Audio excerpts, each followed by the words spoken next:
각자 분주한 삶의 현장 속에서 굴하지 않고 시간과 장소를 이렇게 만들어서 예배의 자리에 나오신 여러분들을 주의 이름으로 축복합니다.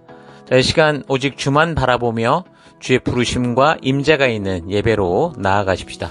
먼저 우리가 찬양으로 주를 바라보면서 지난 주간 우리 각자가 살아왔던 삶을 되돌아보고 또 하나님께 감사할 것과 회개할 것들을 또 주께 아뢰면서 우리의 시선을 오직 우리를 부르신 그 주님께만 고정하며 바라보는 시간들 가지겠습니다. 찬양하며 기도하며 오직 주만 바라보겠습니다.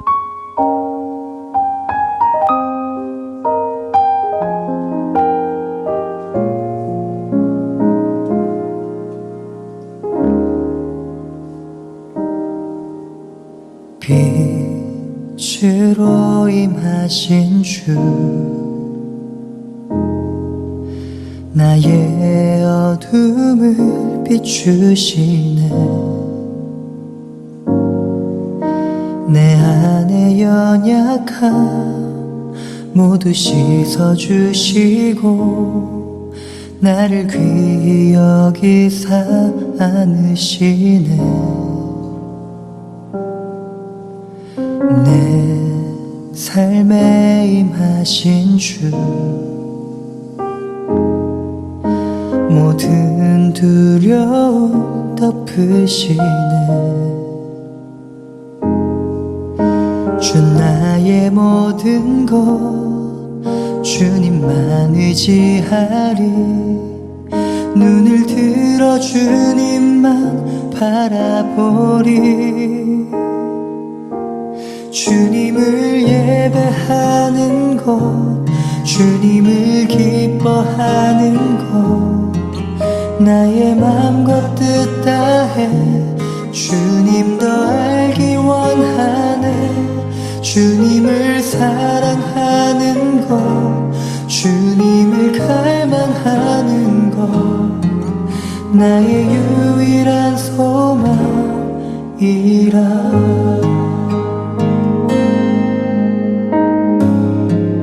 내 삶에 임하신 주,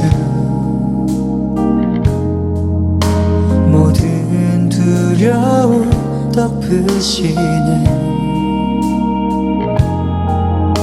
주 나의 모든 것 주님만 의지하리. 눈을 들어 주님만 바라보리. 주님을 예배하는 것, 주님을 기뻐하는 것, 나의 맘과 뜻 다해 주님 더 알기 원하네. 주님을 사랑하는 것, 주님을 갈망하는 것, 나의 유일한 소망이라. 주님을 예배하는 것, 주님을 기뻐하는 것, 나의 맘과 뜻 다해 주님 더 알기 원하네. 주님을 사랑하는 것, 주님을 갈망하는 것. 하나님, 지난 한 주간 동안 나의 길 속에 늘 동행자가 되어주시고 먼저 앞서 인도하여 주시니 감사합니다. 그런 주의 인도 속에서도 한눈 팔고 거룩하지 못한 생각과 욕심과 본능 속에 휩쓸려 살아왔던 것 회개합니다. 용서하여 주옵소서. 이 시간 흔들리고 방황하는 그곳에서도 함께해 주시고 변함없는 길과 계획과 모든 걸음이 되어주시는 우리 하나님만 바라보겠습니다. 그 예배로 나아갑니다. 용서하시고 회복하시고 우리를 거룩히 하시는 우리 주 예수 그리스도의 이름으로 기도했습니다. 아멘. 자, 이제 다 같이 우리가 함께 주일 우리 찬양과 경배로 나아가겠습니다. 할렐루야.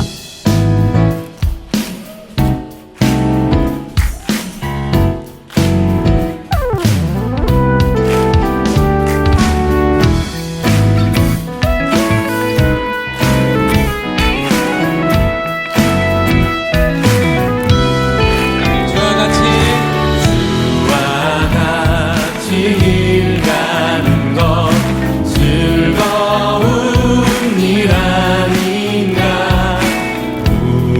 우리 주님 걸어가신 발자취를 밟겠네. 주와 같이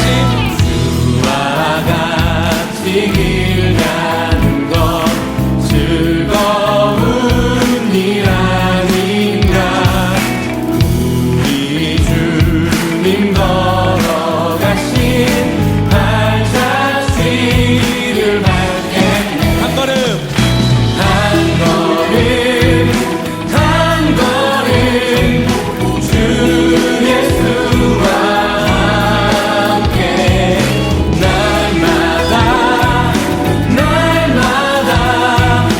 우리는 걷겠네.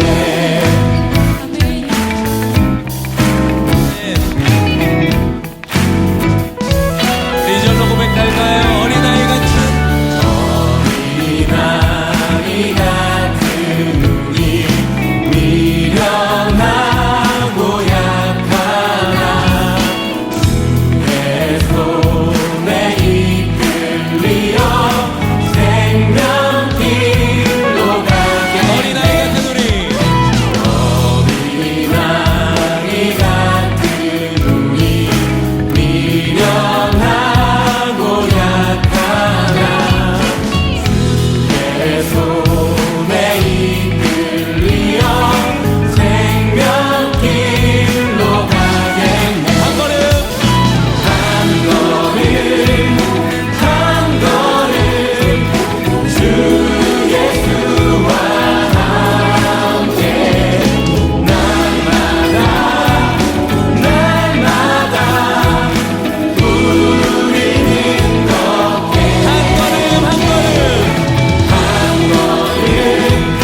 한 걸음 주 예수와 함께 날마다 우리는 걷게.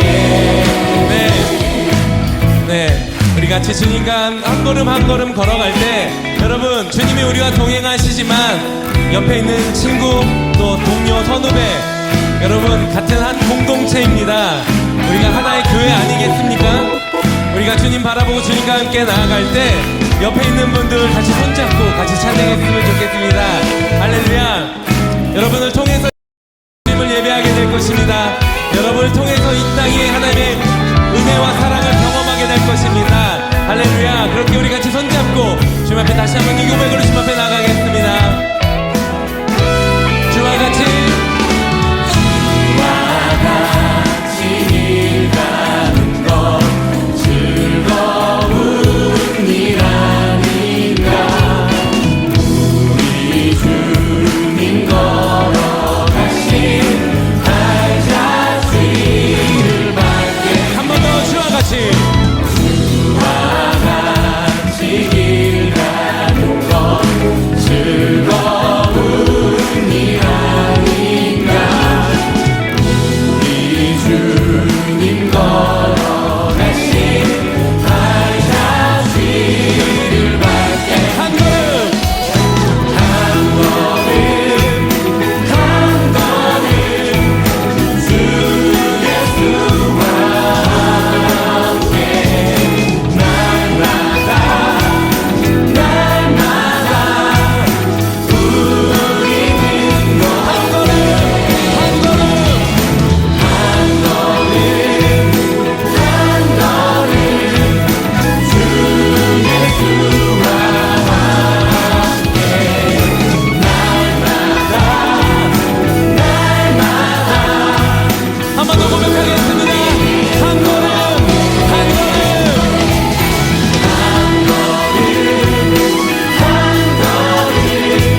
주님만을 찬양하리 찬양받기 합당하신 존귀하신 주만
the sinner. This is who you are. You are perfect in all your ways, and my soul will sing your praise. Jesus,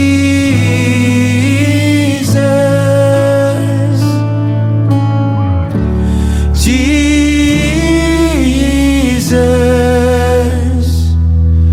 behold the Lamb of God who takes away the sin of the world.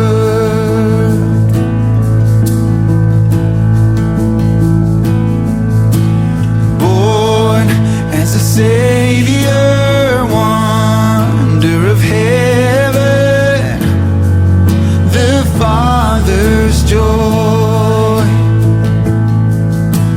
King of all glory, led to the altar, the Son of God, yes, the Son of God. Jesus,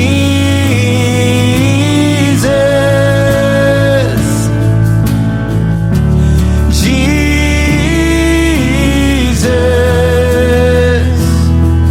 behold the Lamb of God who takes away the sin of the world. There is no one, there is no one, there is no one greater than you. There is no one, there is no one, there is no one greater than you. He is Jesus, our Redeemer. There is no one greater than you. He is Jesus, our Redeemer. There is no one greater than you.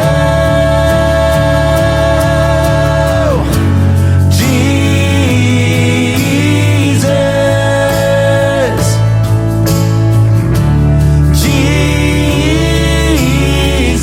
Jesus, behold the Lamb of God who takes away the sin of the world. Behold the Lamb of God who takes away the sin of the world.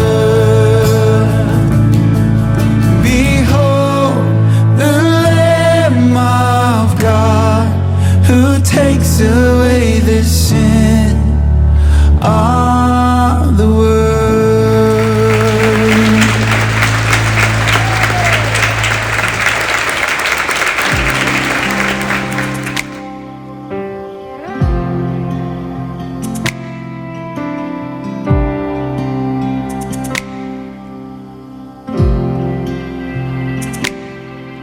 한 사람이면 충분했던 주님, 주 말씀에 순종하는 자, 한 걸음마다 하나님 말씀 의지하여 주님의 마음에 동참하는 자, 그 사람이 내가 되길 원해. 주 말씀에 순종하는 자, 한 걸음마다 하나님 말씀 의지하여 주님의 말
참아는 자.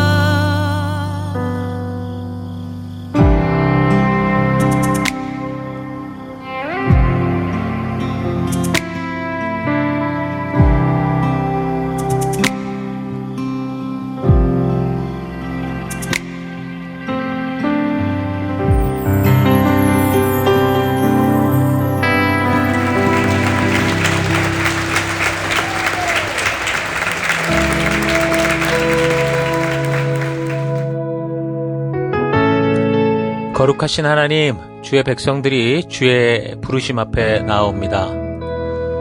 지치고 상한 영혼들, 외롭고 곤고한 하루하루를 보내는 이들, 육신의 질병과 마음의 고통으로 지친 영혼들, 하나님 간절한 소망이 있는 영혼들을 위로하여 주시고 치료하여 주시고 거룩한 생명의 길로 인도하여 주옵소서.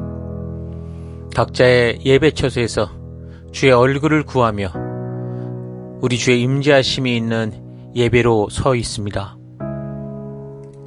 우리의 예배를 받아주옵소서. 주의 거룩한 지성소에서 우리들을 오라 하실 때 예수의 피를 힘입어 겸손히 나아가는 우리가 되기 원합니다. 다 같이 사도신경을 고백하겠습니다. 나는 전능하신 아버지 하나님 천지의 창조주를 믿습니다. 나는 그의 유일하신 아들 우리 주 예수 그리스도를 믿습니다. 그는 성령으로 잉태되어 동정녀 마리아에게서 나시고 본디오 빌라도에게 고난을 받아 십자가에 못 박혀 죽으시고 장사된 지 사흘 만에 죽은 자 가운데서 다시 살아나셨으며 하늘에 오르시어 전능하신 아버지 하나님 우편에 앉아 계시다가 거기로부터 살아있는 자와 죽은 자를 심판하러 오십니다. 나는 성령을 믿으며 거룩한 공교회와 성도의 교제와 죄를 용서받는 것과 몸의 부활과 영생을 믿습니다. 아멘. 하나님, 우리의 이 고백이 단지 입술의 고백이 아니라 예배 순서로서의 고백이 아니라 우리의 삶으로 드러나는 고백, 우리 삶의 향기가 되고 우리의 그리스도의 편지로서 드러나는 우리가 되기 원합니다. 오직 주만 바라봅니다. 예수님 이름으로 기도했습니다. 아멘. 우리 주변 분들과 같이 인사하십시다. 하나님께서 당신을 사랑하십니다. 아멘.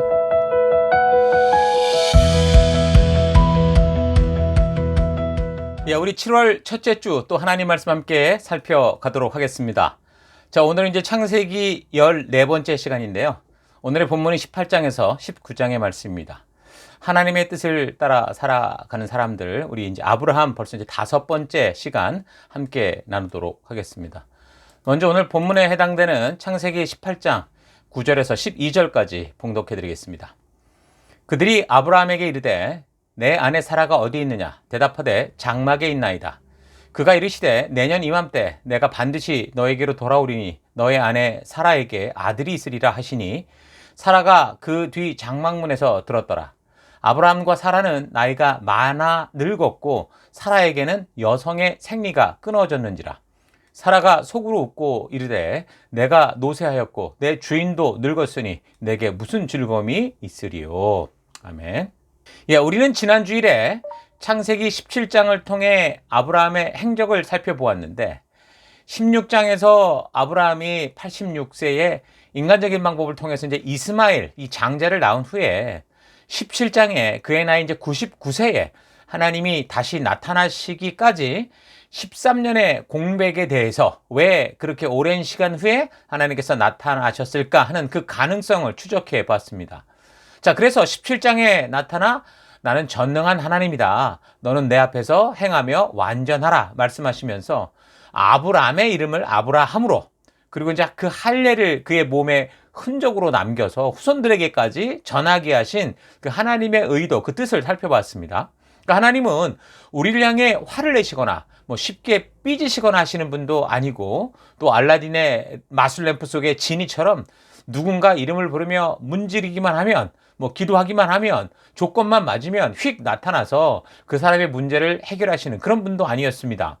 자, 우리를 인격적 동행자로 자녀로 받아주시고 하나님의 이 백성다운 삶의 그 가치와 목적을 주셔서 자, 그 길을 영이신 하나님과 동행할 때 눈으로 보이지 않아도 믿음으로 하나님의 약속 따라 말씀 따라 스스로 걸어가게 하시는 분이다라는 걸 우리가 다시 확인해 봤습니다.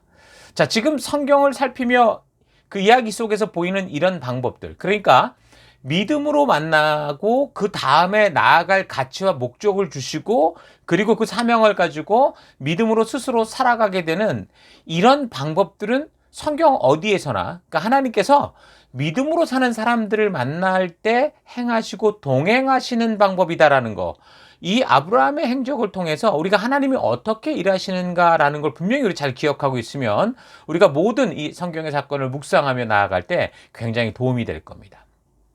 자, 그래서 계속해서 18장의 이야기를 보면 17장에서 하나님이 아브라함과 할례 언약을 맺은 지 얼마 되지 않은 그런 시점의 이야기로 보입니다. 자, 99세에 할례 언약을 맺으시는데 100세의 아들 이삭을 낳게 되니까 할례 언약을 맺은 지 얼마 되지 않은 때의 일이다라는 걸 알 수 있는데, 아브라함이 자신의 장막을 지나가는 손님들을 보고 초대하여 대접하다가 다시 한번 그들을 통해서 아들을 낳게 될 거다라는 거에 대해서 축복하는 그런 이야기를 듣게 됩니다. 그러니까 전체적으로 아브라함의 이야기를 처음부터 생각해 보면 하나님께서 아브라함을 부르실 때부터 너를 큰 민족의 조상이 되게 할 것이다, 이걸로 시작을 해서 다음에 이제 조카 롯과 헤어지고 나서도 하나님께서 너의 자손을 수없이 많게 하겠다, 그 창세기 13장에도 나오죠. 그렇게 하셨고, 또 15장 횃불 언약에서도 너의 몸에서 태어날 아들을 내가 줄 거다라고 15장 말씀하셨고요.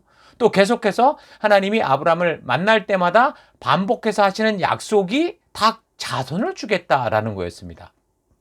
자, 다시 말하면 바로 하나님을 믿고 살아가는 믿음의 후손, 믿음의 나라를 세우시겠다라는 그런 말씀이었죠. 자, 그러니까 아브라함과 사레가 그 말씀을 믿었고 85세의 노인이 되었음에도 불구하고 그들은 이제 자녀를 가지기 위해서 노력하고 애를 썼던 겁니다. 근데 이제 그게 안 되니까 16장에는 여종 하갈을 통해서 자녀를 가지려다가 이 관계만 다 깨지고 이 무너진 상태에서 그 이스마엘이라는 그 어떤 장자를 가지게 되는 일이 벌어졌는데, 그러고 나서 이제 13년 만에 다시 나타난 하나님은 또다시 뭐라고 말씀하십니까? 너와 사레를 통해 아들을 낳게 할 거라라고 하시면서 그 처음부터 약속하셨던 그 약속을 잊지 않도록 이제 이름도 바꿔주셨고, 또한 할례 언약을 통해서 모든 대대 후손들에게 이 하나님의 약속하신 소망을 잊지 않도록 이거 이루어갈 하나님을 기대하도록 하신 겁니다. 여러분, 요즘도 자녀를 가지지 못하는 사람들의 그 스트레스가 굉장히 엄청난 걸 볼 수 있습니다. 자, 이상하게도 분류는 바로 아이를 가지는 것 같은데, 이 정상적인 부부 관계 안에서 자녀를 가지려고 하면 그게 생각처럼 쉽게 되지 않는 걸 많이 봅니다. 지금 아브라함이 99세고 사라가 89세면 손자가 아니라 지금 증손자를 수없이 볼 나이인데 하나님이 계속해서 아들을 주겠다고 하니까 뭐 감사하죠. 그거에 대해서 감사하긴 해도 이게 뭐 지금 모든 게 불가능한 그런 상황으로 보이는 상황 속에서는 엄청난 스트레스였을 것이고, 특히 이제 사라 여자의 경우는 아예 지금 경수가 끊어져서 이제 생리적으로도 아이를 가질 수 없는 상태까지 갔는데 하나님이 자꾸 아들을 주겠다고 하면 그게 믿어지겠습니까? 그러니까 하나님의 그 열심과 정성은 너무 감사하지만 사라가 생각할 때 나는 지금 여자로서 기능도 멈췄으니까 그 마음만 좋게 받겠다라는 식이 될 수밖에 없는 거죠. 그러니까 아이를 낳을 사라가 이런 식으로 생각을 해버리면 어떻게 됩니까? 하나님께서 지금 17장에서 그 13년 만에 나타나서 아브라함의 이름을 바꾸고 또 사라의 이름도 바꾸고 할례를 행하게 하시면서 당신이 약속하고 언약했던 그 아브라함과 사라를 통한 자녀 생산 계획을 하겠다라고 했던 거, 이게 더 이상 이룰 수 없게 되는 거 아닙니까? 그러니까 아무리 하나님이 굳게 약속하고 원하셔도, 그리고 아무리 아브라함이 다시 믿음의 용기가 생겼어요. 그 13년 만에 만난 하나님을 통해 용기가 생겨서 순종하고 싶어도 정작 지금 아이를 낳아야 되는 이 아내 사라가 동의를 하고 함께 순종하려고 해야 뭐 그걸 해보죠. 그러니까 지금 경수가 끊긴 사라 같은 입장에서 전혀 자녀에 대한 기대도 없었고 사실 포기해버린 상태라고 한다면 하나님의 확고한 약속도 이게 이루어지지 않을 수 있는 그런 상황이라는 겁니다. 자, 이런 걸 볼 때 믿음의 삶이 무엇인지를 생각해 볼 수 있는데요. 믿음의 삶, 그러니까 하나님의 뜻이 이루어가는 삶은 혼자 이 독불장공으로 이루어가는 게 아닙니다. 함께 마음을 모아야 되고 하나님이 주신 그 뜻을 협력하여 하나 되어 이루어 가려고 해야 온전하게 이룰 수 있다는 거죠. 여러분, 교회 공동체, 하나님의 가족인 이 교회 공동체, 셀 공동체를 보십시오. 목사 혼자, 또 리더 혼자, 누군가 혼자 나서서 되는 일이 아니에요. 함께하는 우리 모두가 하나님의 부르신 사명 따라 살고자 힘을 모으고 한 마음이 되어서 우리 교회를 통해 서로 약속한, 서로에게 맡겨진 사명을 따라 각자 열심히 순종하는 삶을 살아가야 진정으로 건강한 하나님의 교회가 될 수 있다는 겁니다. 자, 그래서 지금 17장에서 이 할례 언약 사건 이후의 상황을 좀 잘 되돌아보면 일단 서로 하나님이 열국의 아버지, 열국의 어머니라고 이름부터 바꿔주신 대로 서로 부르고 있었을 겁니다. 그러니까 아브라함의 경우 17장에서 하나님과의 직접적인 만남으로 인해서 이제 믿음이 회복됐고, 그래서 바른 언약의 길을 걷고자 자신을 비롯한 자기 집안의 모든 남자들에게 이제 할례를 즉각적으로 행할 정도로 순종의 길을 걷는 그런 힘이 생겼는데, 근데 아내 사라의 경우는 어떻습니까? 아브라함이 전에 들은 이야기를 듣고 이름도 바꿔서 살고는 있었지만 자신이 직접 체험한 게 아니기 때문에 마음 안에서 온전한 믿음의 회복이 없이 많이 좀 회의적이고 부정적인 생각을 버릴 수 없었겠죠. 그러니까 우리가 아무리 믿음을 가지고 살아간다고 해도 우리가 간절히 하나님께 원하던 것이 결국 이루어지지 않으면 어떻게 됩니까? 우리의 믿음의 삶은 자꾸 무기력해지고 열정이 식어질 수밖에 없는 것처럼 아마 사례도 그랬을 것 같아요. 좀 아브라함보다 더 간절하게 자녀를 원했을 겁니다. 근데 그게 기도와 어떤 순종을 통해서도 되지 않았단 말이에요. 그러니까 아브라함이 횃불 언약을 맺던 75세 때만 해도 말씀대로 이루어질 것에 대한 기대가 있었기 때문에 남편 아브라함과 그 아이를 가지려고 굉장히 그 늙은 나이에도 애를 쓰고 순종하려고 노력했었는데, 이제 14년이 지난 지금 89세가 된 사라는 그런 하나님의 말씀을 전해 들어도 이미 자기 몸에 생리까지 끊겨서 더 이상 아이를 가질 수 없는 육체적인 상태였기 때문에 그냥 하나님이 듣기 좋으라고 하시는 말씀이겠거니 하고 그렇게 흘켜 넘겨 볼 수 있었다라는 거죠. 자, 일단 이렇게 되면 아브라함과 이 사라를 통해서 믿음의 후손을 이루고자 계획을 하셨던 하나님과 또 믿음이 회복되어서 말씀대로 살고자 하는 그 순종하고자 하는 아브라함이 이제 제가 제일 애타는 상황이 됐죠. 아브라함 혼자 아이를 낳을 수 없잖아요. 동정녀 마리아를 또 이렇게 하는 게 아니었기 때문에. 그래서 하나님이 동정녀 마리아에게 성령으로 잉태하게 하듯이 그렇게 아이를 가지려는 게 아니라면 아이를 낳을 사라, 남편과 아내가 적극적으로 협력을 해서 자녀를 가질 수 있는 그런 순종을 해야 되는데 이게 불가능한 상태라는 거예요. 지금 이런 상태에 있는 아브라함과 사라의 마음을 잘 더듬어 볼 수 있어야, 그리고 현재 우리가 지금 살피는 이 역사를 통한 하나님의 뜻을 보다 우리가 바르게 이해할 수 있다는 거 잘 기억하며 묵상을 따라오십시오. 자, 17장 할례 언약 이후에 아브라함과 사라에게 벌어졌을 이런 상황을 전제로 18장의 이야기를 좀 다시 살펴보면, 자, 아브라함이 장막에 있다가 지금 지나가던 나그네들을 발견하고 극진히 대접하는 일을 하는 걸 볼 수 있습니다. 보통 이제 고대 근동 지역에서 그 당시 지나가는 손님을 대접하는 것은 관습이었고요. 이런 관습이 생긴 이유는 혹시나 적이 될 수도 있는 상황을 미리 무마해서 친구로, 동지로 만들고자 하는 그런 의도들이 있었죠. 자, 그만큼 그 시대에는 약육강식의 법칙이 존재하고 있었기 때문에 15장에서 아브라함이 두려움에 떨기도 했던 겁니다. 자, 아무튼 이 지나가는 나그네 세 사람을 대접하기 위해서 아브라함이 뭐 빵도 굽고 송아지 고기도 대접을 하는데, 아브라함이 손이 큰 건지 모르지만 손님 3명이 먹기에는 아주 과할 정도로 음식을 좀 분주하게 준비하는 걸 볼 수 있습니다. 자, 그래서 음식을 대접하게 되는데 뜬금없이 그 상황 속에서 이 음식을 먹던 손님들이 아브라함의 아내 사라가 어디냐라고 묻는 거예요. 그러고 나서 뭐라고 그랬냐면, 내년에 내가 다시 여기로 올 건데, 너를 찾아올 건데, 그때는 너의 아내 사라가 아들을 낳을 거다. 이렇게 아들을 가지고 있을 거다라고 얘기를 하는 거예요. 그러니까 지금 상황을 잘 보면 아브라함과 손님들이 한 식탁에 앉아서 서로 얘기하는 것 같은데, 근데 이야기의 내용이나 말하는 주제는 뭡니까? 전부 지금 다른 천막에 있는 사라를 향해서 뭘 얘기를 하고 있고 전부 촉각이 그쪽에 다 가 있는 걸 볼 수 있습니다. 한 식탁에서 이야기 있는 사람들끼리 자기들에 대한 대화가 아니라 전부 저 건너편 천막에 있는 사라가 어떻게 생각하는지, 뭐라고 말하는지 신경이 지금 거기 전부 썰려 있는 걸 볼 수 있다는 거죠. 장막 안에 있던 사라도 저쪽 건너편에서 이런 얘기를 하는 걸 다 들었어요. 천막과 천막 사이인데 얼마나 크게 말았으면 그게 들렸겠을까요? 들었어요. 자, 그래서 아들을 낳을 것이라는 말을 들었을 때 그냥 속으로 내가 늙었거늘 무슨 아들을 낳겠냐 하면서 우습기도 하고 또 그렇게 말해준 거 고맙기도 하고 또 아이를 가질 수 없는 것이 아쉽기도 해서 그냥 혼자 중얼거렸는데, 나그네 중 한 사람이, 그 건너편 천막에 있던 나그네 중 한 사람이 아브라함에게 왜 지금 사라가 실소를 지으면서 안 될 거라고 생각하냐 이렇게 얘기를 하는 거예요.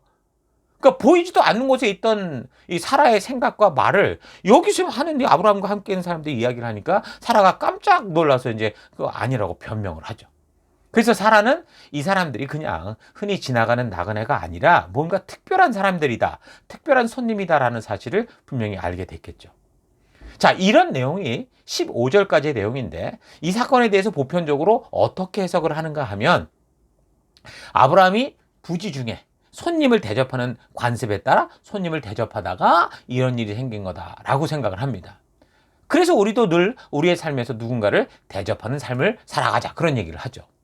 그런데 조금 전 살핀 것처럼 이야기 전체 내용과 나그네들이 지금 사라에게 신경을 쓰는 이런 정황들을 좀 살펴보면, 아브라함이 처음 나그네를 만나는 장면에서부터 나그네들이 그냥 우연히 아브라함의 장막 앞을 지나가고 있는 게 아니고 마치 아브라함에게 볼 일이 있는 것처럼 아브라함의 장막을 찾아와 서 있던 것을 그리고 분명히 볼 수 있다는 겁니다. 그리고 보통 낮에는요, 이 시대 너무 뜨거워서 나그네들도 웬만하면 돌아다니지 않을 그런 정오 시간에 찾아왔고, 또 아브라함이 손님을 청할 때 바로 그냥 땅에 엎드려서 절을 하고 초청을 하는 거, 이거 뭐 관습일 수는 있지만 현대의 성경을 참고하면 얼굴을 땅에 댈 정도로 깊이 절했다라고 표현하는 걸 볼 때 아브라함이 그냥 지나가는 나그네를 대접하는 일상적인 어떤 관습 차원을 넘어서 좀 더 아주 특별한 사람을 만났다는 걸 알았고, 그런 특별한 사람을 만나서 극진히 대접하려고 하는 그런 모습을 볼 수 있다는 거죠. 그러니까 이 만남은 뭔가 좀 의도된 만남일 가능성이 커 보입니다. 그러니까 하나님이 약속하신 후손을 가지게 하기 위해서 이 사라가 좀 적극적으로 좀 반응을 해야 되는데, 이미 그냥 상황이 그러다 보다 보니까 기대도 없어졌고 육체적으로도 불가능하다고 생각을 하니까 하나님이 아무리 굳게 약속을 계속해도 하나님의 말씀대로 행할 마음이 없는 거예요. 그러니까 하나님과 아브라함이 이런 만남을 일부러 준비했을 가능성이 있다라고 보입니다. 그래서 아브라함은 사라에게 유난스럽게 뭐 손님의 숫자에 비해서 아주 과한 막 그 음식을 준비하게 하고, 또 유별나게 분주하게 움직이면서 뭐 귀한 음식을 대접하라는 그런 막 오버 액션을 보이면서 뭔가 아브라함이 사라에게 이런 상황을 통해서 좀 더 사라가 손님들에게 도대체 누군데 그래라고 이렇게 신경 쓰며 주의를 집중할 수 있도록 그 분위기를 만든 걸 볼 수 있습니다. 그래서 사라도 도대체 이 손님들이 누구길래 아브라함이 왜 저러는 거야? 다른 천막에서 아마 귀를 기울이고 있었겠죠. 그러니까 하나님과 아브라함은 왜 이런 고의적인 만남을 가지려고 했을까요? 그러니까 자신의 현실을 보고 하나님이 주신 약속에 대한 기대와 꿈을 잃어버린 이 사라에게 다시 하나님의 약속을 믿는 믿음 안에서 살아갈 힘과 용기를 주기 위해서 이렇게 했던 것을 우리가 볼 수 있습니다.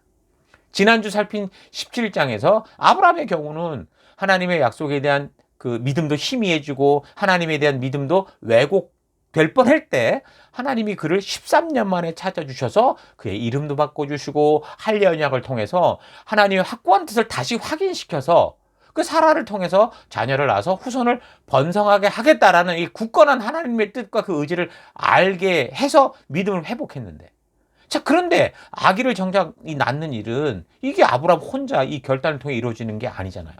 정작 아기를 가지고 낳아야 되는 이 아내 사례가 더 중요한 건데 그래서 사례가 이 하나님의 뜻을 자기도 확고히 확신을 해야, 비록 지금 남편은 99세, 자기가 89세가 된 할머니, 할아버지라고 해도 함께 수고해서 자녀를 가질 수 있는 그런 노력을 해야 되는데, 아까 처음에 살핀 17장 이후의 상황들을 볼 때 사라는 아예 그런 꿈조차 꾸지 않았고, 오히려 아이를 가지기 위해 간절히 소망하던 그런 기대를 오랫동안 외면하셨던 하나님에 대한 원망하는 마음이 있었을 수도 있는 그런 상황이라는 거죠. 사라도 17장에 아브라함처럼 하나님의 그 광대하심과 전능하심을 기대하다가 절망한 상태다 보니까 아브라함이 전해주는 이야기만으로는 이제 잘 믿어지지 않는 거예요. 물 전해 듣고 늘 그렇게 믿고 살았는데 그게 안 됐잖아요. 그러니까 자기가 좀 늦었다고 생각하는 나이인 75세 때도 그 말을 들었을 때 정말 노력을 했어요. 근데도 안 됐단 말이에요. 그러니까 요즘으로 말하면 아마 인공수정을 통해서 시험관 아기를 낳으려고까지 했는데 별의별 방법을 다 동원해도 결국 실패한 기억밖에 없었던 거죠. 그래서 대리모를 썼는데 이 대리모가 된 이 종 하갈이 자기를 모욕하는 바람에 또 이제 학대를 할 정도로 최악의 이 관계가 깨졌고, 그리고 거기에다가 결정적으로 이제는 자기가 여자로서 아이를 가질 수 있는 여성의 생리가 다 끝나버렸잖아요. 그러니까 폐경기가 돼버렸단 말이에요. 근데 그런 상태에서 아이를 낳을 수 있다라고 하니까 정말 믿기 힘든 상황이었던 거예요. 자, 그러니까 하나님을 만나 믿음이 회복된 아브라함은 하나님의 약속을 믿고 어떻게 해서든 그걸 해보려고 하는데, 사라는 아브라함의 그런 행동이 막말로 그냥 사람 가지고 장난치는 것처럼 보일 수도 있었을 거고, 심하면 생리가 끊긴 자기를 모욕하는 거라고 생각할 수도 있었을 거라는 거죠. 자, 이렇게 되면 아브라함도 걱정인데 이 사라를 통해 자녀를 가지게 하겠다고 했던 전능하신 이 하나님도 아주 대략 난감한 상황이 된 거죠. 하늘을 봐야 별을 딸 수 있는데 사라는 지금 너무 늙어 지치고 힘들었고 이미 소망조차 다 잃은 그런 절망 상태, 심지어 이런 인생을 자기의 운명처럼 받아들이고 있는 그런 상태니까 도대체 하나님의 이 놀라운 꿈을 이루어낼 용기 있는 믿음으로 살 그런 힘이 없는 상태였던 거예요. 그러니까 12절에 사라가 혼잣말을 하면서 서로 나이 많아 늙어서 잠자리를 같이 하는데 무슨 낙이 있겠냐, 이제 이렇게 중얼거리는 거죠. 아브라함이 그렇게 그 잠자리를 갖고 싶어서 그러나, 그렇게 생각할 수도 있었을 거예요. 그러니까 지금 이런 상황이니까 아브라함도 당황스럽고 하나님도 당황스러운 그런 상황인 거죠. 그래서 이런 배경을 생각해 보면 아마도 아브라함이 하나님께 기도하며 도움을 청하지 않았을까 싶어요. 그래서 하나님도 이 시급한 상황을 인식하시고 직접 나서서 이 상황을 잘 풀어가려고 그렇게 하셨을 거다라고 봅니다. 그래서 나그네인 것처럼 아브라함의 장막 앞으로 간 거고, 초대를 받아 함께 한 식탁에 앉아서 식사를 하는데 사실 그 손님들의, 또 아브라함과 손님들의 모든 관심은, 그 대화의 주제는 지금 자기들이 아니잖아요. 사라를 설득해야 되니까 전부 사라 쪽으로 집중되어 있는 거죠. 자, 그래서 하나님은 장막 안에 있는 사라가 들을 수 있도록 큰 소리로 이번에는 진짜 하나님께서 약속하신 아들을 꼭 줄 건데 그 증거로 이제 아주 기한까지 정했어요. 1년 안에 이걸 꼭 이루겠다, 그렇게 이제 말씀을 하신 거예요. 자, 그러니까 18장의 이 상황은 믿음의 삶을 살다가 지치고 절망해 있는 사라에게 하나님의 변치 않는 약속을 상기시키면서 그 말씀의 가치대로 믿음의 용기를 내어 살 수 있도록 하나님은 하나님의 진실한 위로를 직접 하시는 이런 모습인 겁니다. 우리 하나님은 바로 이렇게 일하시는 하나님이시죠. 이런 이야기에 대해서 여러분 각자의 묵상이 다 다를 수 있지만 역사적인 흐름 속에서 지금 벌어지고 있는 그때의 상황과 배경들을 잘 연결해서 묵상을 좀 보면, 여기 18장은 정말 하나님께서 지쳐있는 사라에게 믿음을 주시기 위해서 직접 인간의 모습으로 현현하셔서 아들을 낳을 정확한 기한까지 직접 오셔서 약속해 주심으로 모든 것이 불가능한 상태였지만 사라로 하여금 엘샤다이 하나님, 그러니까 엘샤다이 하나님을 지금 아브라함은 만났잖아요. 그러니까 그렇게 그 하나님을 믿는 순종의 삶으로 나아갈 수 있도록 용기를 주시는 그런 우리 하나님이시다라는 거예요. 자, 이런 상황을 잘 묵상해 보면 여러분들이 지금 처한 여러분의 삶의 환경이 여러 가지로 힘들고 심지어 이미 불가능을 말해주고 있고 여러 가지 상황과 상태가 도저히 재생될 수 없는 지경이라고 해도 하나님이 우리에게 만약에 하라 하신 거라면, 하나님이 이루시겠다고 한 것이라면 분명 우리의 순종하는 이 믿음을 통해서 그 하나님의 뜻을 반드시 이루실 거고 그것을 반드시 번성하도록 성취해 나갈 것을 믿는 여러분 되기를 축원합니다. 그러니까 사라를 찾아가 위로하시고 용기를 주신 하나님께서 이 이야기를 믿음에 대해, 믿음의 삶에 대해 말씀하시고 보여주는 이 창세기 사건 속에 담아서, 이 기록으로 성경에 담아서 믿음으로 우리가 어떻게 살아가야 되는지를 말씀해 주고 있는 거죠. 자, 이 이야기를 지난주에 이야기한 것처럼 정말 나의 이야기가 되도록 깊이 묵상하고 추억의 묵상이 되게 한다면, 이 말씀은 바로 삶에 지쳐있는 나를 향한 하나님의 위로가 될 것이고 약속이 되는 것 잊지 마시고요. 하나님이 반드시 이루어질 수 있다라는 이 믿음으로 여러분 다시 한번 일어서는 여러분 되기를 바랍니다. 자, 그리고 계속되는 이제 16절부터의 이야기는 그 보기에 풍요롭고 살기 좋던 소돔과 고모라가 죄악된 삶으로 인해서 심판을 받는 이야기가 나옵니다. 힘을 잃고 용기를 잃어가던 그 사라에게 믿음의 용기를 주시고 이제 그곳을 떠나게 되는데 아브라함이 이제 배웅을 하죠. 자, 그런데 하나님께서 그 배웅하려고 따라 나온 아브라함에게 자기가 좀 계속해서 할 일이 뭔지를 말씀해 주세요. 이 장면도 보면 아브라함이 뭔가 뭐 하실 거예요? 이제 어디 가요? 이렇게 요구한 게 아니에요.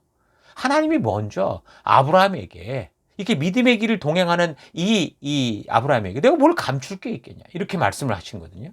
그러니까 하나님은 믿음으로 사는 이런 사람들을 만나면 당신이 먼저 꿈꾸시고 당신이 먼저 당신의 그 약속과 하고자 하는 일들을 계속 말씀해 주시는 것을 성경 계속 보면 알 수 있어요. 자, 그러니까 우리가 하나님의 음성을 듣고 그의 일하심을 알아감에 있어서 우리는 우리의 다른 행동이 필요한 게 아니고요. 하나님을 전적으로 믿는 이 진실한 믿음으로 말씀의 가치를 따라 순종하는 삶을 살아갈 필요가 있다라는 걸 알 수 있죠.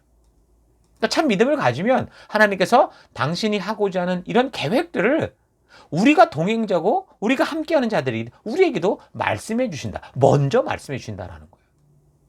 그래서 하나님의 진심이 담겨 우리에게 전해진 이 성경을 읽고 들을 때 어떤 사람들은 하나님의 음성과 계획과 꿈과 그분의 마음을 보고 만나는 사람들이 있어요. 설교를 들을 때 하나님의 음성을 듣는 사람들이 있는데 또 어떤 사람들은 똑같은 성경을 읽고 듣고 설교를 듣는데 온통 그냥 종교적 교율과 율법의 굴레만 만나는 사람들, 그냥 지겨워 죽으려는 사람들도 있죠.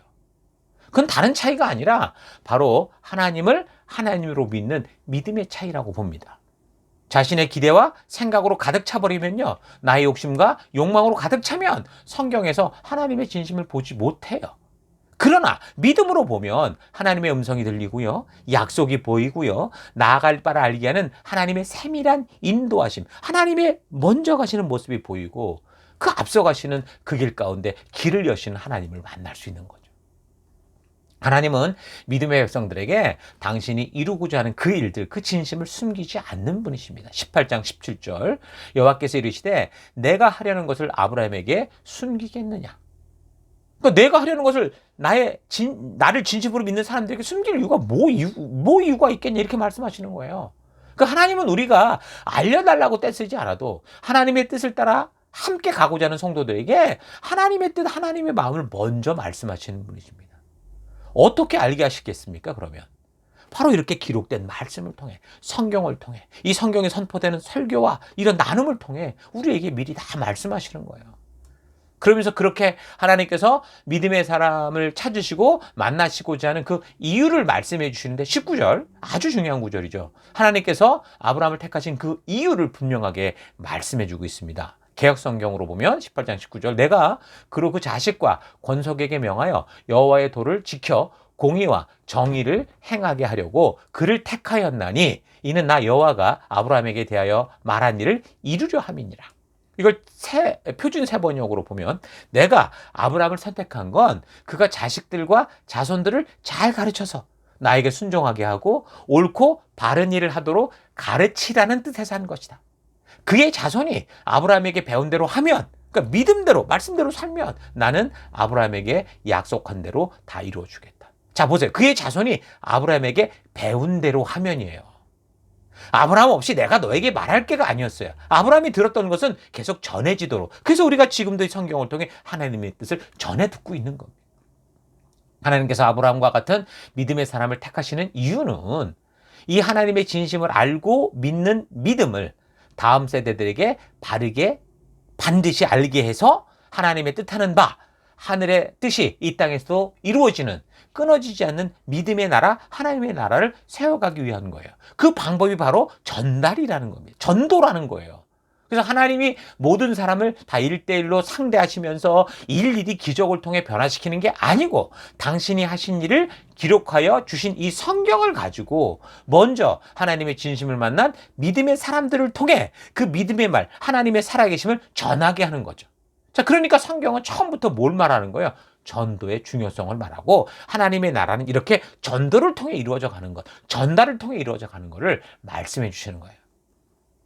자, 이런 사실 잊지 말고 가장 먼저 여러분들의 가정에서 이런 믿음이 계속 흘러가게 하셔야 되고, 또한 여러분들이 지금 영적인 가족으로 모인 이 영적인 가정 셀에서도 믿음의 다음 세대를 세워가는 것이 얼마나 중요한 하나님 주신 사명이다라는 거 잊지 마시고, 셀 모임이 교제 모임에 머물지 않고 이런 하나님의 마음이 흘러가는 모임으로 최선을 다해서 하나님의 꿈을 다음 세대들에게 전하는 그런 이 시대에 정말 살아있는 아브라함과 같은 여러분 될 수 있기를 주의 이름으로 축원합니다. 자, 하나님은 믿음의 사람을 만날 때 자기의 이야기를, 자신의 계획과 꿈을 감추지 않고 말씀해 주시는 분이십니다. 그래서 아브라함에게 소돔과 고모라의 악행을 듣고 그것을 내가 직접 확인해 보려고 한다라고 말씀하시죠. 우리는 이 이야기를 통해서 하나님이 직접 보기 전에는 모르는 전능하지 못한 하나님이다, 이걸 발견하라는 게 아니라 하나님께서 남의 이야기를 듣고 당신의 기분에 따라 심판하는 분이 아니라 사람과 도시를 심판하셔야 될 때는 모든 것을 다 아시는 전능하신 하나님이심에도 불구하고 직접 확인하고 다시 분별하여 결정하실 정도로 얼마나 정말 신중하게 심판을 하신 분이다라는 걸 우리가 알 수 있는 겁니다. 하나님은요, 한 영혼을 너무너무 소중히 여기시는 하나님이세요. 소돔과 고모라에는 이전에 그렇게 전쟁에 휘말려 죽을 뻔 해놓고서도 여전히 그곳에 살고 있는 조카 롯이 있었죠. 아브라함의 조카. 그만큼 소돔과 고모라는 살만한, 오늘날로 말하면 강남 땅 같은 거였죠. 소돔과 고모라는 롯이 볼 때 여호와의 동산 같았고 풍요로운 애굽 땅 같이 보일 정도였다라고. 자연적으로 혜택이 많은 도시였고, 또한 그 옆에 왕의 대로라고 하는 무역로가 있었기 때문에 거긴 많은 부가 축적되는 곳이었습니다. 마치 오늘날의 라스베가스나 여러 지리적 경제적으로 좋은 나라와 도시들과 같았겠죠. 그래서 롯도 아브라함으로 인해서 구원을 받아놓고서도 또다시 그 풍요로워 보이는 그 땅으로 가는 겁니다. 전쟁으로 죽을 뻔한 지 불과 15년 정도밖에 지나지 않았는데 지리적 여건이 너무 좋으니까 소돔과 고모라는 계속 발전했고 풍요로워지면서 여러 가지로 그 풍요 속에서 어떻게 됐어요? 타락했고, 그러니까 총체적으로 아주 급속하게 부패한 땅이 된 거죠. 여러분, 이런 일은 너무나 많습니다. 그 강대했던 그 로마 제국이 멸망한 원인에 대해서 많은 현대 역사가들은 정치적, 경제적 위기와 함께 내부적인 도덕적 타락, 가정의 파괴, 시민적 덕성의 상실을 굉장히 중요한 원인으로 꼽습니다. 그러니까 사회를 지탱하는 기초적인 도덕과 윤리가 흔들릴 때 아무리 거대한 제국도 서서히 내부로부터 무너져 내릴 수밖에 없다라는 것을 로마의 역사가 분명하게 보여주는 겁니다. 여러분, 가정은 하나님이 최초로 만드신 믿음의 유산을 전수하는 인간의 삶의 가장 기초 단위 공동체입니다. 이 가정이 건강한 기능을 잃고, 이 셀이 건강한 기능을 잃고 도덕적 가치관이 붕괴되면, 사명을 잃어버리면 마치 도미노가 쓰러지듯 그 사회와 국가, 그 교회가 결국 위기를 맞게 됩니다. 오늘날에도 가정의 불안 속에서 상처받고 진실한 하나님의 마음을 잃어버린 그런 아이들이 얼마나 많이 생기고 있습니까? 가정이 무너지면 그 아픔과 고통스러운 영향력이 대대로 미치기 때문에 우리는 더욱 하나님의 은혜를 구하여 이 가정 안에서 진정한 믿음이 흘러갈 수 있는 그런 하나님의 나라, 영적인 가정 셀도 그런 거예요. 교제 중심적인 게 아니라, 교제가 없다라는 게 아니라 이 하나님의 마음이 흘러가는 그런 하나님의 나라로 세워가야 되는 거예요. 실제 로마 제국 후기의 역사를 보면 지배층과 귀족들의 사치와 도덕적 해이가 굉장히 심각한 수준이었습니다. 극심한 빈부격차와 사회적 갈등 속에서 로마의 지도자들은 시민들의 맹목적인 이 불만을 잠재우고 정치적인 관심을 다른 데로 돌리기 위해서 이른바 빵과 서커스 정책을 폈죠. 콜로세움에서 벌어지는 잔인한 검투사 격투에 대중을 열광케 만들고 도박과 사행성 오락에 빠지게 만들었습니다. 그러니까 시민들의 건강한 교유와 문화의 장이었던 이 공중 목욕탕마저 점차 쾌락과 퇴폐 문화가 스며드는 그런 향락의 공간으로 변질되기도 했습니다. 지도층의 온갖 사치와 탐욕도 판을 쳤죠. 역사적 기록에 따르면 일부 최고위층 귀족 부인들은요, 피부 미용을 위해서 매일 당나귀 우유로 목욕을 했는데, 그래서 여행을 갈 때면 수백 마리의 당나귀 떼를 이끌고 다닐 정도로 사치를 일삼았다고 그러죠. 또한 음식에 대한 탐식 문화가 극에 달해서 귀족들 중에는 진수성찬을 배불리 먹은 뒤에 그 맛을 더 즐기고 싶어서 깃털로 목구멍을 자극해서 먹는 걸 다 토해내는, 그리고 다시 식탁에 앉아서 또 그걸 먹는 이 기행을 벌이기도 했죠. 심지어 이 구토를 도와주고 뒤처리까지 전담하는 노예들을 둘 정도였다고 합니다. 화려한 문명과 막강한 군사력을 자랑했던 이 로마 제국이었지만, 이렇게 내부로부터 골마 들어간 사치와 탐욕과 향락 문화, 그리고 건강한 도덕성 상실은 결국 이 천년 제국을 멸망의 길로 이끌죠. 여러분, 가난하고 어렵게 사는 사람들에게 돈 걱정 없이 좀 풍요롭게 살아가는 그런 삶은 참으로 그들이 기대하고 간절히 소망하는, 좀 땀 흘리는 그런 목적일지 모르지만, 여러분 역사를 보면요, 대부분 가난해서 망하기보다 풍요하고 배불러서 망하고 부패하고 썩어버린 일들이 많은 걸 볼 수 있습니다. 이런 걸 보면서 오늘 나는 무엇을 위해 이렇게 피땀 흘리고 살아가는가 좀 차분히 좀 되돌아볼 수 있기를 바랍니다. 자, 어쨌든 소돔과 고모라가 왜 심판을 받아 망했습니까? 소돔과 고모라를 위해 기도하고 간구한 사람이 없어서 망했을까요? 아닙니다. 여러분, 아브라함은요, 소돔과 고모라에 대한 하나님의 심판이 결국 임하고 말 거라는 걸 알았기 때문에 그곳에 있는 조카 롯을 걱정해서 혹시나 그 사회 속에 정말 의인이 몇십 명이라도 있다면 이 심판 좀 고려되지 않습니까? 이런 식으로 생각을 하고 하나님을 설득하기 시작했어요. 중보기도 했던 거죠. 그러니까 아브라함은 그래도 그 소돔과 고모라라는 이 사회가 완전히 멸망을 당할 정도로 이렇게 아무도 없을까 설마? 이렇게 생각을 했던 것 같아요. 그래도 롯을 비롯한 그의 가족과 몇몇 신실한 사람들이 있었겠지라고 생각을 했겠죠. 그래서 처음에 이제 의인 50명 있으면 어떻습니까? 이렇게 이제 그 억울한 거 아닙니까? 이래가면서 이제 의견을 내기 시작했는데, 하나님의 어떤 공의, 하나님의 그런 분명한 선하심을 막 이게 호소하려고 했던 거죠. 근데 의인 50이 아니라 45명, 40명, 30명, 20명 없다는 거예요. 더 나아가서 마지막으로 10명도 없습니까? 없다는 거예요. 그래서 하나님께서 만약에 그 한 사람이라도 있었다면 심판하지 않을 거라는 걸 알게 되죠. 그 하나님은 전능하시고 실수가 없으시고 참으로 공의로우신 하나님이십니다. 그러니까 그럼에도 불구하고 하나님이 지금 뭐예요? 직접 그 심판받을 도시와 사람들을 하나씩 살펴보시겠다고 하신 하나님이시란 말이에요. 나중에 살피겠지만 이 아수르의 수도 니느웨 도시가 한번 죄악으로 너무 가득 차가지고 하나님의 심판으로 멸망당할 적이 있었어요. 그때 하나님은 선지자 요나를 먼저 보내서 구원하려고 애쓰셨었죠. 그리고 저들이 결국 이 요나가 개떡같이 도망치다가 어떤 잡혔는데, 어쨌든 이 요나가 전도를 하라고 보냈더니 아주 개떡같이 전도를 했어요. 아무렇게나 휙 그냥 그 며칠 길을 그냥 하루도 안 된 길에 가가지고 뭐 예수 천당 이러고 말았는지 어쨌는지.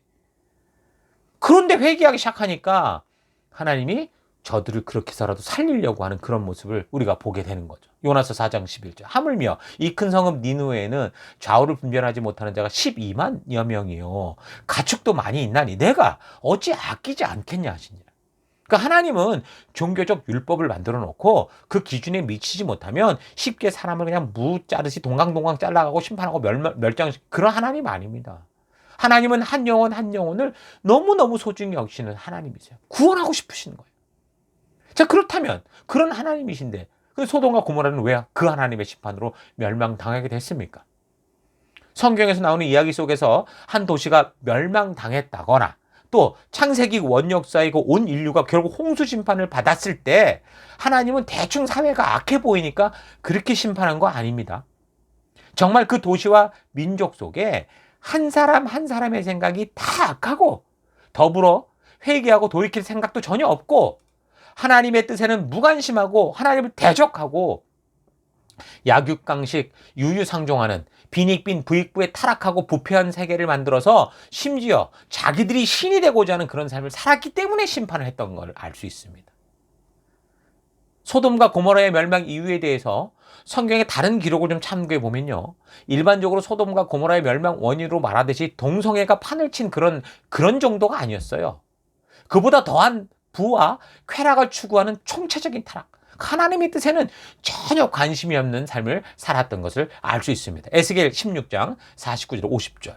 너의 아우 소돔의 죄악은 이러하니 그와 그 딸들에게 교만함과 식물의 풍족함과 태평함이 있음이며 또 그가 가난하고 궁핍한 자를 도와주지 아니하며 거만하여 가증한 일을 내 앞에서 행하였습니다. 그러므로 내가 보고 곧 그들을 없이 하였느니라. 여러분, 단순하게 성적인 타락만이 이들의 문제가 아니었습니다. 성적인 타락은 이미 타락의 끝에 나타나는 현상일 뿐이에요.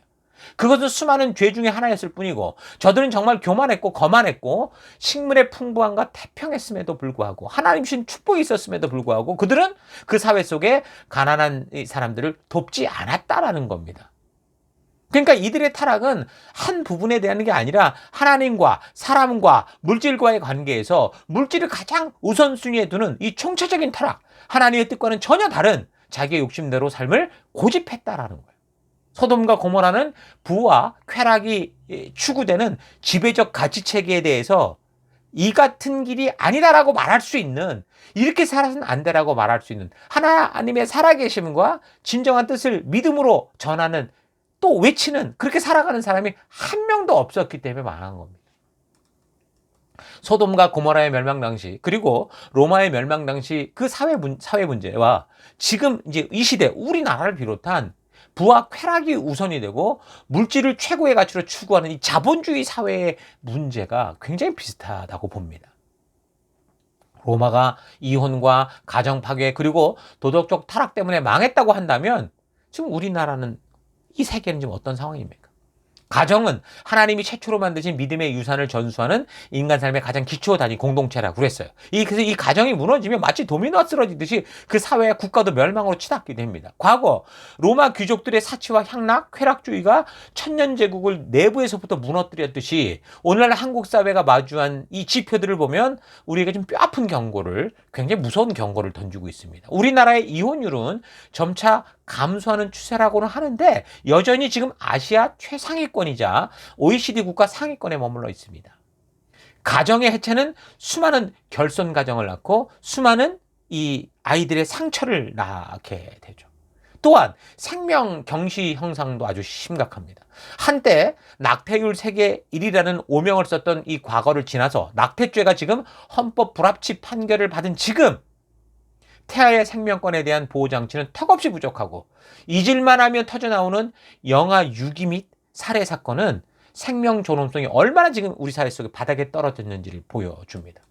또한 한국 성인의 약 10% 이상이 알코올 의존 고위험군으로 분류될 만큼 음주에 대해서 아주 유행과 관대한 사회고 최근에는 알코올을 넘어서 마약과 불법 도박이 10대 청소년들에게까지 급속도로 퍼지고 국가적인 재난 수준에 이르렀다라고 말할 정도죠. 음성적인 성매매 업소들은 스마트폰 앱과 결합해서 더욱 은밀해졌고 딥페이크 등 디지털 성범죄가 일상 곳곳에 파고들어서 수많은 피해자를 양산하고 있죠. 과거 로마의 목욕탕이 향락의 온상이 되었듯이 오늘날의 왜곡된 미디어와 유흥문화가 대중의 영혼들을 병들게 하고 사회를 썩게 하고 있습니다. 그리고 공의로워야 될 이 정치계 사법계는 끊임없이 권력형 비리와 정경유착 스캔들로 국민들의 신뢰를 잃은 지 오래입니다. 경제적으로 빈익빈 부익부는 전부 양극화되는 그런 시대에 달려가고 있죠. 청소년들은 어떻습니까? 교육당국과 사회는 대학의 간판을 위해서 목숨 걸도록 그렇게 조장하고 있고 우리나라의 사교육비 총액이 매년 역대 최고치를 경신하고 있습니다.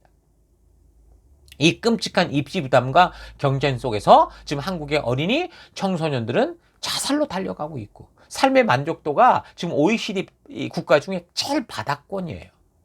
그 결과 대한민국은 거의 20년 가까이 OECD 국가 중에서 자살률 1위라고 하는 비극적인 타이틀을 내려놓지 못하고 있습니다.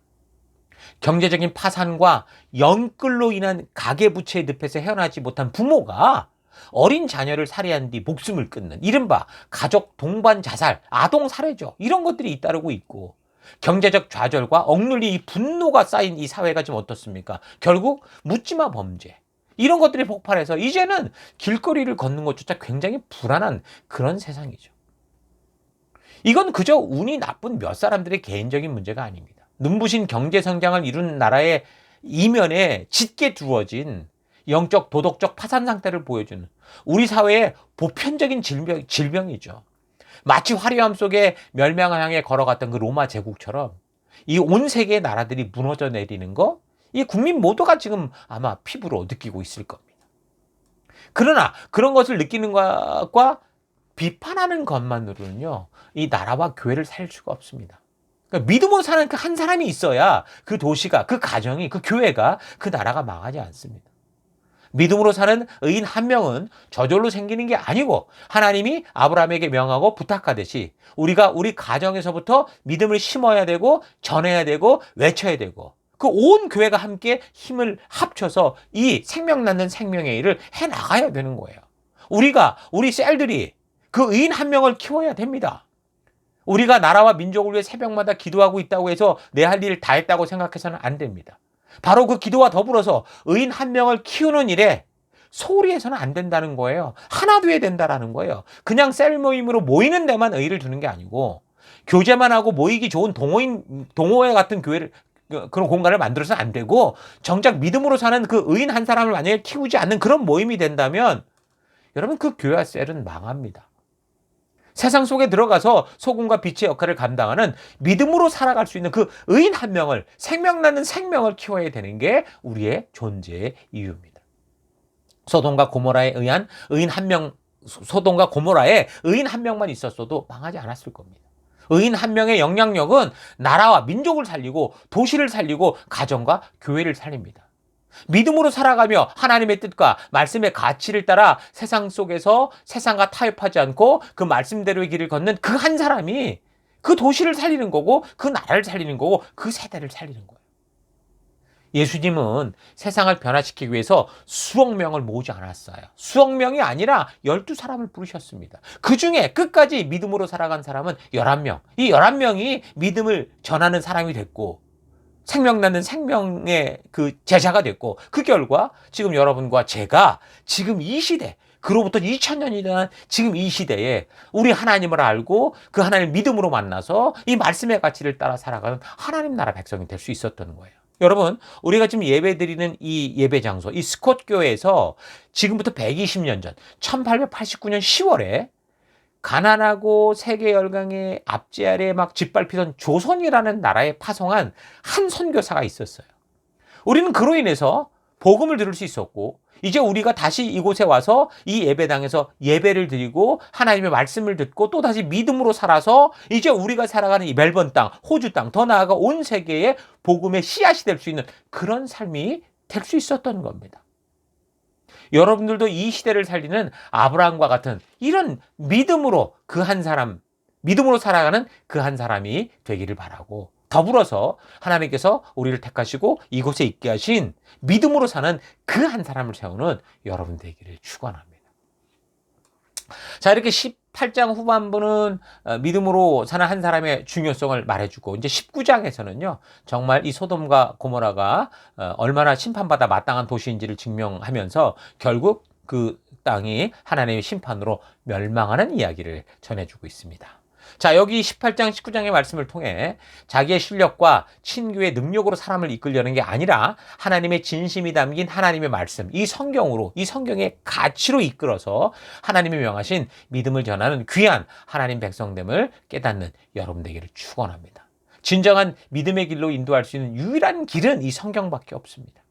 성경으로 사람을 키우는 것, 성경으로 자녀를 키우는 것, 성경으로 우리의 지도자를, 미래의 지도자를 키워가는 것, 생명 낳는 생명을 세워가는 것, 바로 여기에 있는 거죠. 자, 하나님의 말씀을 믿음으로 의롭다고 인정받았던 아브라함처럼 하나님의 말씀을 믿는 그 한 사람을 키우는 게 생명 낳는 생명을 세우는 게 바로 의인 10명을 세우는 거다라는 거 잊지 마십시오. 자, 그래서 이 성경을 가지고 하나님을 사랑하고 나라와 민족을 사랑하고 이 시대와 백성을 사랑하며 그래서 하나님의 말씀 따라 믿음으로 살아가는 그 한 사람 살아가는 여러분 되기를 주의 이름으로 축원합니다. 오늘 말씀 여기까지 나누고요. 계속해서 다음 주 아브라함의 이야기 계속 살펴가도록 하겠습니다. 자, 오늘 들은 말씀을 가지고 우리 잠시 묵상하며 함께 기도하겠습니다. 함께 묵상하십시다. 예, 오늘 말씀을 통해 하나님께서 우리에게 뭐라고 말씀하시는 것을 들으십니까? 여러분, 작은 불꽃 하나가 큰 불을 일으킵니다. 작은 씨앗 하나가 심겨져서 큰 나무가 되어서 아낌없이 주는 은혜를 베풀게 되죠. 그러니까 지금 우리의 연약함이나 자금을 탓하지 말고 말세다, 위기다, 싸가지다, 바가지다, 요즘 애들 왜 그러냐, 우리 때는 안 그랬는데, 이런 말만 하지 말고 지금 하나님의 이 진심이 담긴 말씀으로 세상을 바꾸고 세상을 주도해서 민족의 생명을 살릴 수 있는 의인 한 명이 되고, 그 의인 한 명, 생명 낳는 생명 한 명을 키우는 우리가 되어야 됩니다. 믿음으로 사는 의인 한 명을 위해서 눈물로 기도하고 우리에게 주신 이 시간과 물질로 여러분 투자해야 됩니다. 예수님께서 오셔서 십자가에 자신의 생명까지 주심으로 하나님과의 관계가 회복돼서 이 시대에 우리가 아브라함처럼 살 수 있는 그 길을 열어주셨죠. 그 예수님의 그 오심을 기억하며 우리에게 부탁하신 사명의 자리, 우리 교회와 셀을 통해서 그래서 한 걸음 한 걸음 더 믿음으로 살아가는 하나님 나라를 이루어가야 됩니다. 하나님 바로 그런 순종하는 아브라함과 같은 우리를 통해 그 일을 지금도 이루고 계시는 겁니다. 그래서 이런 삶으로 부름받은 우리라는 것 잘 생각해 보시고, 나는 과연 그런 길을 걸어왔는지 좀 잘 되돌아보시기 바랍니다. 하나님 지금 우리에게 뭐라 말씀하십니까? 나는 과연 생명 나는 생명의 생명을 세워가는 그 부르심 앞에 온전히 서서 그 일을 감당하고 있습니까? 혼자 하고 있습니까? 함께 하고 있습니까? 차분히 자신을 되돌아보고 우리를 통해 이루실 하나님을 바라보며 우리를 통해 이루실 하나님의 나라를 함께 꿈꾸는 우리가 되기를 바랍니다. 이 시간 그런 마음과 결단을 가지고 함께 기도하기 원하는 것은, 첫 번째, 하나님께서 사라를 찾아오셔서 믿음의 용기를 주시듯이 예수님으로 나를 찾아오셨고, 또 성경의 말씀으로 찾아오셔서 우리에게 믿음의 용기를 주시는 하나님의 이 진심 잊지 않고 내 삶의 현장에서 다시 한번 더 힘을 내서 믿음의 길 걷는, 말씀의 길 걷는 내가 되길 결단합니다. 기도하시고, 두 번째, 하나님께서 생명의 길로 가게 하는 믿음을 전하는 방법으로 하나님을 믿는 사람들을 통해 전하게 하시는 이 사실 잊지 않고 내 삶에 보냄을 받은 곳곳에서 이 하나님을 향한 믿음을 전하는 증인된 내가 되기 원합니다. 기도하시고, 세 번째, 하나님 이 시대를 탓하며 살아가는 그런 삶이 아니라 어떤 상황과 환경 속에서도 담대한 믿음으로 하나님의 약속 따라 하나님 백성답게 즐거이 살아가는 믿음의 길을 걷는 내가 되기를 결단합니다. 우리 다 같이 이 시간 말씀을 잘 생각하시면서 함께 기도하겠습니다. 기도하십시다.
사랑의 하나님, 오늘 말씀을 통해 우리의 믿음의 길이 어떤 것인지를 보여주시고 함께 하시니 감사합니다.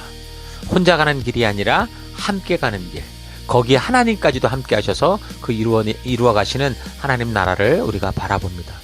하나님, 그래서 하나님이 직접 사라를 찾아오셨고 믿음의 용기를 주시듯이 우리를 예수님으로 찾아오셨고 또 성경 말씀으로 찾아오셔서 우리에게 믿음의 용기를 주시고 주님의 길로 우리를 초대하시고 함께 가기를 원하시는데, 하나님 그 길 걷는 우리가 되길 원합니다. 하나님께서 생명의 길로 가게 하는 이 믿음을 전하는 방법으로 하나님을 믿는 사람들, 아브라함을 통해 후손에게 또 그 후손에게 흘러가게 했듯이 하나님, 오늘 내 삶에 살아가는 그 삶의 터 곳곳에서 바로 내가 그런 아브라함과 같은 전달자다, 증인이다, 이 전도자다라는 사실이 있지 않고 걷는 내가 되기를 원합니다. 그래서 하나님, 이런 시대를 살아갈 때 이 시대 탓하고 살아가는 삶이 아니라 어떤 상황 환경 속에서도 담대한 믿음으로 하나님이 약속하신 이 약속 따라 엘샤다이 하나님 백성답게 즐거이 그 어둠 속에서도 빛을 두고 나아가는 믿음의 길을 걷는 우리가 되기를 결단합니다. 이 한 주간도 또 그런 길을 걷게 하실 것이고 그 길 앞서가시며 인도하신 하나님 감사드리고 예수님 이름으로 기도했습니다. 아멘.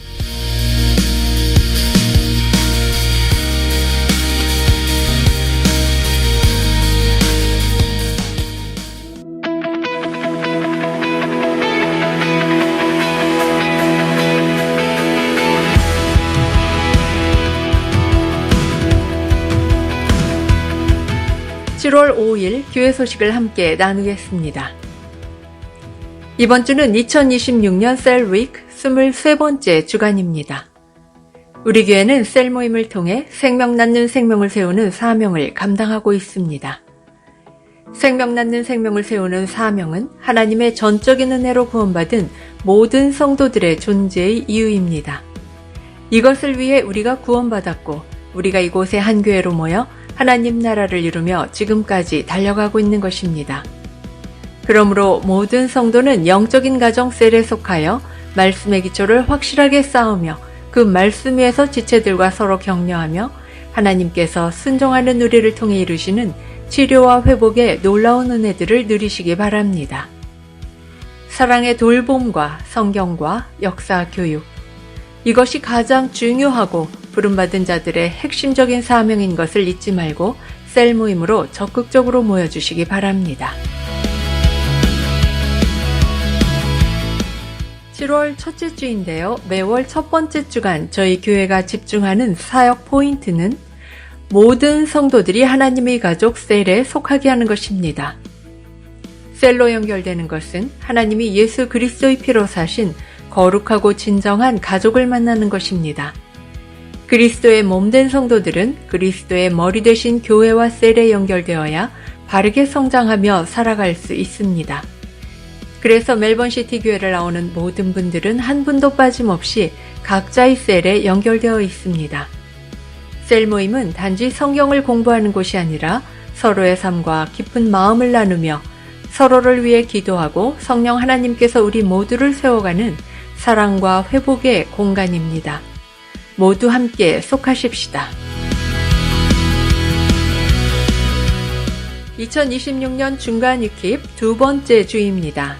6월 넷째 주 그리고 7월 첫째 주까지 2주간에 걸쳐 우리를 한 교회로 부르신 하나님의 뜻, 교회 존재의 목적과 그것을 이루기 위한 우리 교회의 방법과 약속들에 대해 나누게 됩니다. 지난주는 교회의 방향과 목적에 대해 나누고 함께 친교하며 하나 되는 시간을 가졌습니다. 오늘은 리더십 그룹은 별도로 다른 그룹으로 모임을 가지고 나머지 지체들은 우리가 함께 모이는 웨스트백 뱅크홀에서 이퀄 두 번째 시간을 가집니다. 속도보다 중요한 것은 방향입니다. 귀한 시간을 통해 부르심을 되새기고 되새기는 시간들이 되기를 바랍니다. 저희 교회를 새로 방문해 주신 지체들을 환영합니다. 오늘 이곳 예배당 예배 그리고 영상 온라인 예배에 처음 참석해 주신 분들을 주의 이름으로 환영합니다.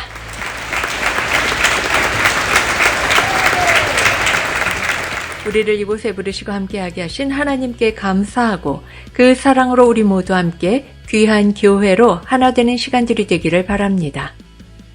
오늘 예배 후 성도의 교제는 본당 옆 건물 1층 웨스트백 뱅크홀에서 모이게 됩니다. 함께 오셔서 귀한 성도의 교제 가운데 하나님의 은혜와 축복을 경험하실 수 있기 바랍니다. 은행 교제실로 가는 문이 오후 2시 이후에 잠겨지게 되니 열린 번호를 아시는 셀 리더들과 셀 식구들이 새로 오신 지체들을 비롯해서 교제에 오시는 분들을 함께 인도해서 이동해 주시기 바랍니다. 모두 함께 교제의 공간에 오셔서 귀한 만남 나누시기 바랍니다. 다음 주일 예배도 계속해서 스카스 처치 예배당에서 예배 드립니다. 우리가 예배를 드리고 있는 멜번시티 CBD 안에 있는 스카스 처치 본당에서 2시에 예배를 드립니다. 미리 예배 시간 5분 전까지 오셔서 거룩하고 귀한 예배, 하나님의 말씀으로 거듭나는 예배 되도록 하십시다. 우리가 드리는 예배는 계속해서 매주 영상으로 미리 준비되어 교회 사이트에 매 주일 오전 6시에 업로드됩니다. 또한 교회 유튜브에도 같은 시간에 업로드가 되니 어떤 이유로든 예배당 예배를 나오지 못하게 되는 경우 각자가 처한 처소에서 각자 가능한 시간에 하나님의 부르심 앞에 스스로 나아가 예배 드리실 수 있기 바랍니다. 내가 처한 어떤 상황과 환경 속에서도 변함없이 거룩한 예배자로 서서 온전한 예배를 드리실 수 있기 바랍니다. 지금까지 7월 첫 번째 주일 교회 소식이었습니다. 한 주간도 믿음으로 말씀 따라 승리하는 여러분들 되시기 바랍니다.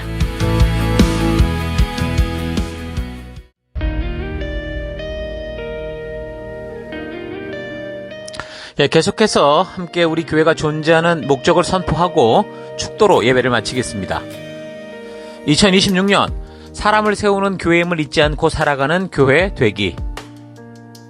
그 사명을 감당할 때 사랑을 가지고 사명을 이루는 교회 되기. 하나님이 주신 방향을 잃지 않고 열심을 다하는 교회 되기.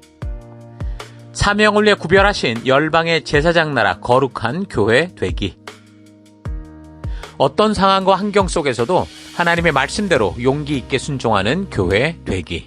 아멘. 자, 이런 부르심 잊지 마시고 이제 각자 번뇌를 받은 삶의 더 곳곳으로 돌아가셔서 바로 그곳에서 그 세상의 풍요와 화려함과 유행에 휩쓸리는 우리가 아니라 주님께서 우리를 보내신 사명 따라 거룩한 빛과 소금의 길을 걷는 승리하는 한 주 되시기를 축원합니다. 다 같이 기도하겠습니다. 이제는 우리 주 예수 그리스도의 은혜와 하나님의 그 크신 사랑하심과 성령님의 감화, 감동, 위로, 축복, 충만하심이 오늘 말씀을 통해 지체들과 함께 일하게 하시는 하나님의 일하심과 순종의 길을 걷는 믿음의 백성들에게 당신의 꿈과 계획을 말씀해 주시는 하나님이심을 알고 그래서 이제부터 교회와 셀 안에서 지체들과 함께 믿음의 길을 걸으며 말씀을 통해 나아갈 길을 알게 하신 하나님의 뜻을 따라 걷기를 결단하는 모든 백성들 머리 위에 이제로부터 영원토록 함께 하실지어다. 아멘.